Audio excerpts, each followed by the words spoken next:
Back to news. రేపు నిజామాబాద్ జిల్లా బాల్కొండ నియోజకవర్గానికి వస్తున్న పీసీసీ చీఫ్ మహేష్ కుమార్ గౌడ్ కి ఘన స్వాగతం పలకాలని స్థానిక కాంగ్రెస్ పార్టీ ఇన్ఛార్జ్ సునీల్ తెలిపారు. బోధన్ సీనియర్ ఎమ్మెల్యే సుదర్శన్ రెడ్డికి మంత్రి పదవి ఇవ్వాలని బాల్కొండ కాంగ్రెస్ తరపున ఆయన డిమాండ్ చేశారు.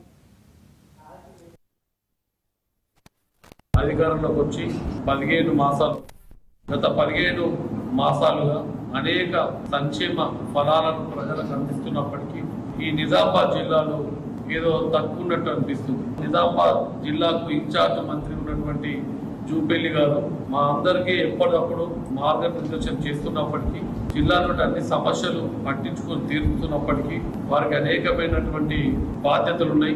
గత టీఆర్ఎస్ పార్టీ ఏవైతే ఈ ప్యాకేజీలో 21-22 అని వేలాది కోట్ల రూపాయలు ఖర్చు పెట్టి అవన్నీ కూడా అసంపూర్తిగా మిగిలిపోయినటువంటి పనులను పూర్తి చేయాల్సిన బాధ్యత ఈ రోజు కాంగ్రెస్ పార్టీ పైన ప్రభుత్వం పైన ఉంది.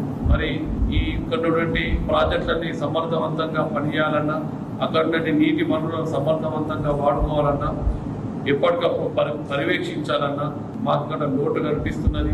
మరి ప్యాకేజ్ 21 కాళేశ్వరం కింద ఉన్నటువంటి మిగిలిపోయిన పనులు ఉన్నాయి, అవన్నీ కూడా పూర్తి చేసుకోవాల్సిన బాధ్యత ఉంది. కనుక మా జిల్లాకు పెద్ద దిక్కైనటువంటి కాంగ్రెస్ పార్టీకే పెద్ద దిక్కైనటువంటి కాంగ్రెస్ పార్టీ భీష్మ పితామహుడు పెద్దలు పి సుదర్శన్ రెడ్డి బోధన్ శాసన సభ్యులకు మంత్రి పదవి ఇవ్వాలని మేము బాల్కొండ నియోజకవర్గ కార్యకర్తల తరఫున నా తరఫున గౌరవ ముఖ్యమంత్రి రేవంత్ రెడ్డి గారిని విజ్ఞప్తి చేస్తున్నాం. అధికారంలోకి వచ్చి 15 మాసాలు అవుతుంది. గత 15 మాసాలుగా